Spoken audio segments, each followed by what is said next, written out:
want people to know that mental health is real. It's a real part of your health. It's not separate. This is something that my mom and I talk about all the time. This book is one piece of a very huge vision for the world that my mom and I both have.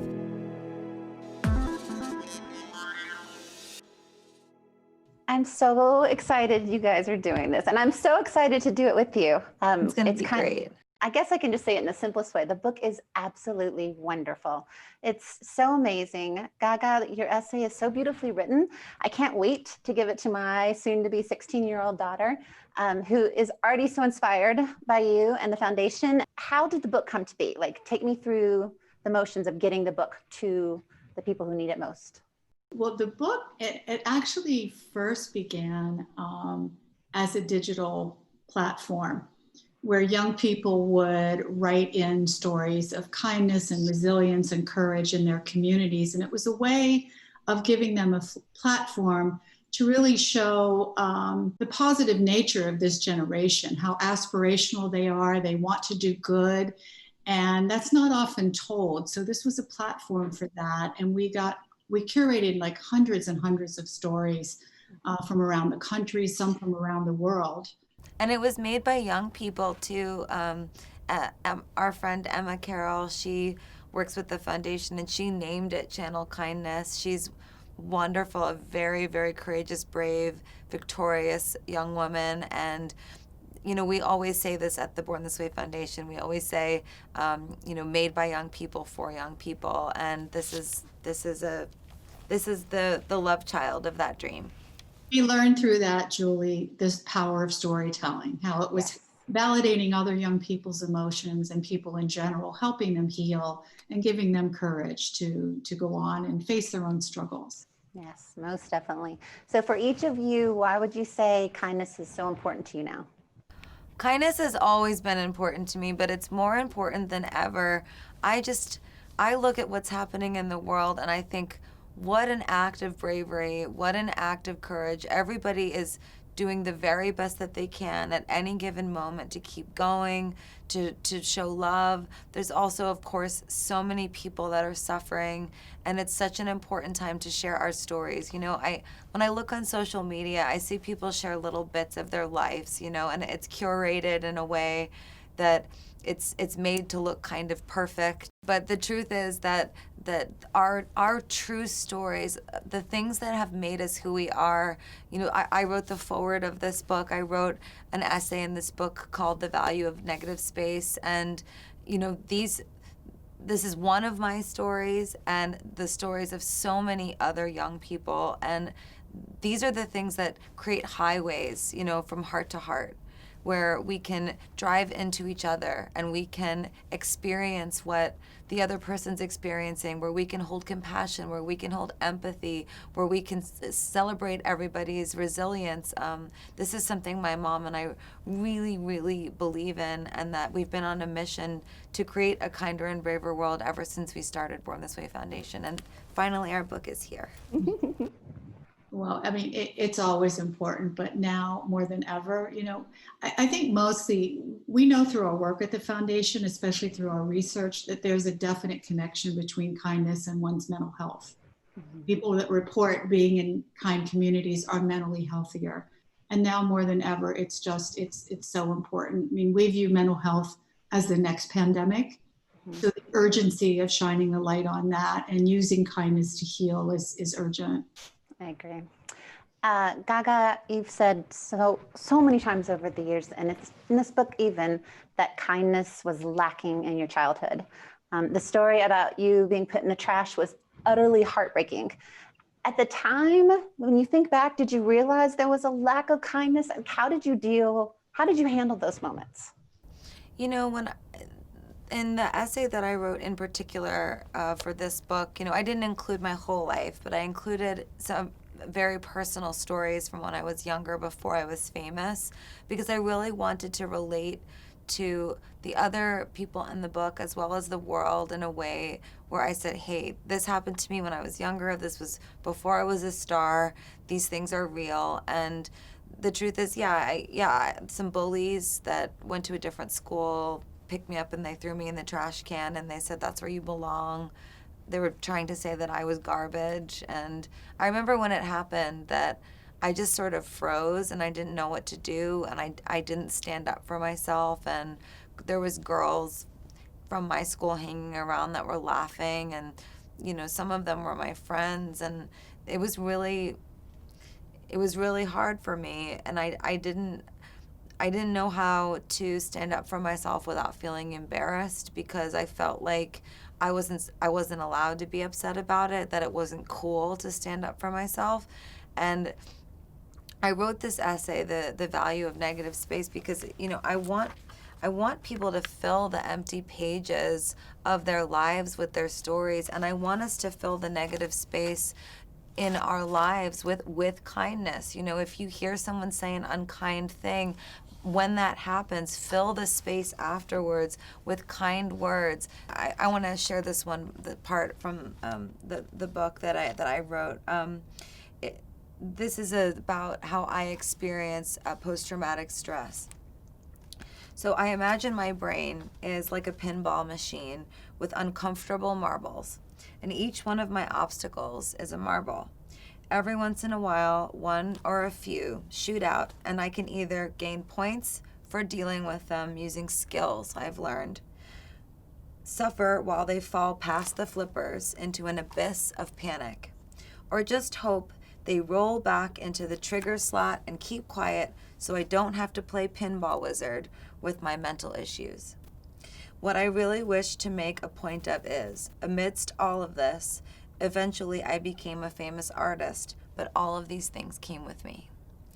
And I want people to know that mental health is real. It's a real part of your health. It's not separate. This is something that my mom and I talk about all the time. This book is one piece of a very huge vision for the world that my mom and I both have. We want mental health to be something that is talked about on a daily basis. We want it to be in schools. We want it to be something that people focus on in their everyday lives, a little bit every day, braver and braver all the time. And this book for me it's a very special moment for me and my mom, who, I know my mom doesn't mind me saying this, but when I was younger and I had mental issues as a child, when I was depressed, my mom didn't know always how to communicate with me about it. And through the foundation, her and I have become closer and connected, and we've acquired research, we've done studies, we've put mental health first aid in schools, and we have found a way to channel kindness into our lives in a way that's also, healed our relationship. Would you say that, Mom? Is that true? I think it's true. Oh, I think it's absolutely true. And it helped me as a parent, like, not only learn to listen, but to understand.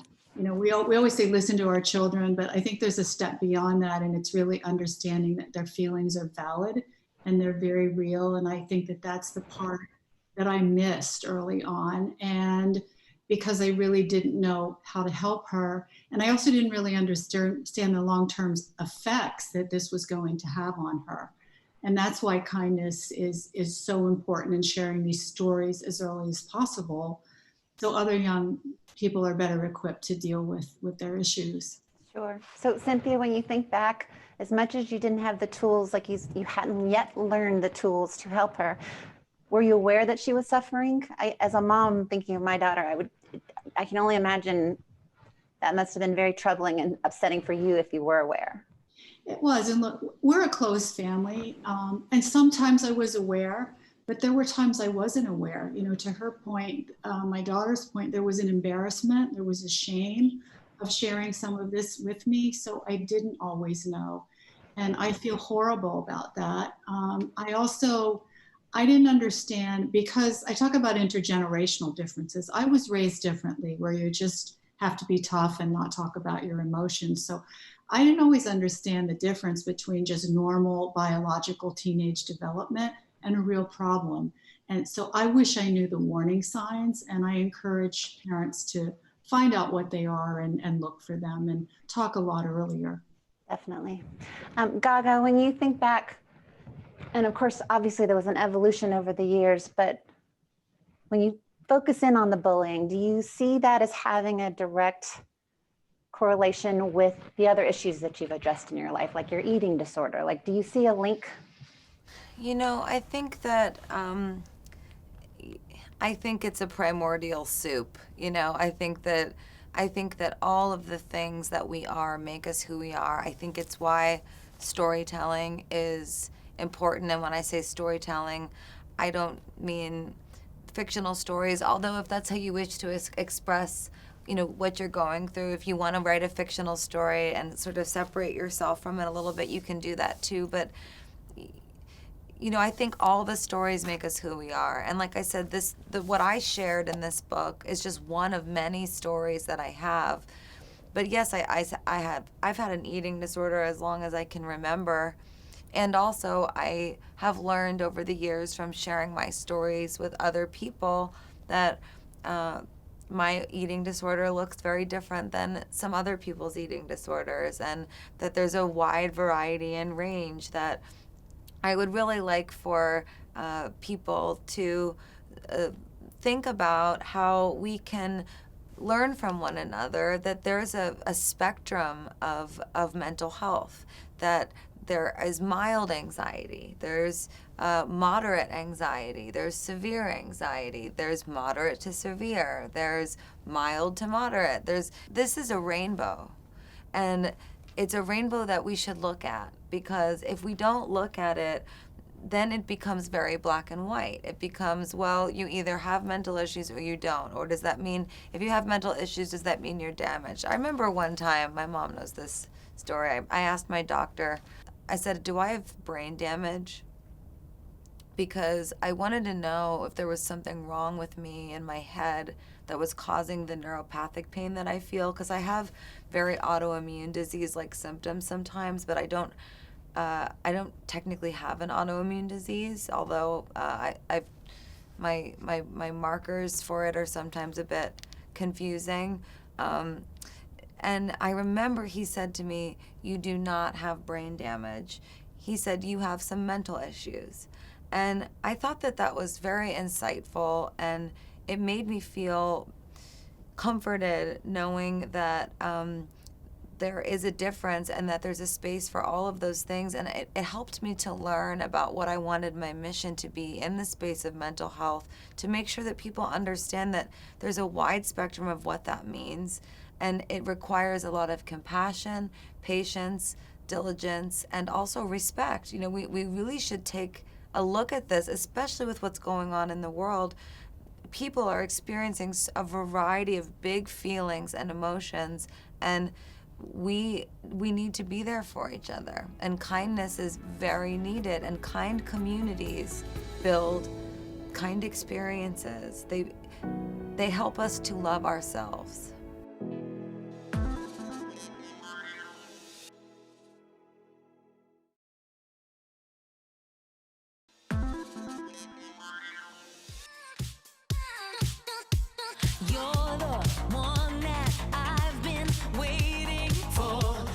Okay, Chromatica is incredible. Thank you. I know you're very welcome. I know you said that while you were putting it together that you had to go through a dark place. What were the most challenging moments for you, and what gave you hope as you were getting through it? Well, in the spirit of channeling kindness and sharing my stories in both this book as well as in my album Chromatica, what I would say is I think the most challenging thing for me was that I used to wake up in the morning and I would realize I was Lady Gaga, and then I became very depressed and very sad, and I didn't want to be myself. I felt very threatened by the things that my career brought into my life. I felt threatened by the pace of my life. I felt threatened by my talent and my gifts, all the things that are beholden to my heart deep down. They became things that I became very scared of. And my mom knows this. You know, I spent a lot of time in a sort of, you know, catatonic state of just not wanting to do anything. And then I finally slowly started to make music. and I started to tell my story through my record. And that's what Channel Kindness is for me. This book that my mom and I are putting out, this is the hit record for all of these kids in this book. You know, they are strong, they are resilient, they've been through a lot, and they're willing to share their song in this book, and this is their hit song, you know, and everybody has one. I really believe that. I believe in God, and I'm very spiritual, and I know that I was put on this earth to communicate with the world and have a lifelong conversation with the world about many things. But I will say that my fans told me stories for many years, and I told them my story, and then we all told my mom, and my mom listened, and she carries the torch with Born This Way Foundation and Maya every single day, and that's how this book came to be. This is the dark times, not just of me, but of many, many children and people, and it deserves to be read and heard. And I encourage people to curl up at home and read it and celebrate the human spirit's ability to be brave. Yeah. All right. Lastly, what would you both say you love most about your relationship? I love a lot of things about our relationship, but I love how we've learned to be more open and honest and very candid with one another, which I was not always really good at. And I have to say, she helped me do that. Both of my daughters helped me do that. And through that, I have a better understanding now of what she went through, of what she's going through. I think it's made me a better mom. It's made me better prepared to help and talk to other young people and also parents. So, and we've grown together through this process. So that's what I love. I love so much about my relationship with my mom. I mean, it's really hard to choose one thing. I feel really blessed to have the mother that I have. And, you know, my mom talks sometimes about how she didn't understand my mental issues as much when I was younger, and that she grew to understand them more. And that's such a gift to receive from your parent. And that's not a gift that every child gets to receive. And I'm really, really grateful for that. And I'm also really grateful that my mom's held space for the times where I've maybe hidden things from her and that she didn't know, because I didn't want my mom to feel sad. I didn't want my mom to feel scared for me. You know, when I had self-harm urges, it's really hard to tell your parent because you feel ashamed. And that's what I believe from me in my experience anyway.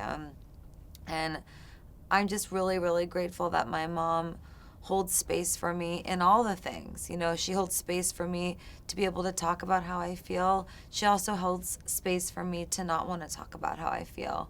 And because of that, we have a very like healthy relationship that is beautiful and colorful and celebrates our life. And I have to say, I love strong, powerful women. And my mother and her mother and my grandmother on my father's side and my sister, I mean, I'm surrounded by some very powerful, strong women who've been through a lot. Both my grandmothers raised themselves.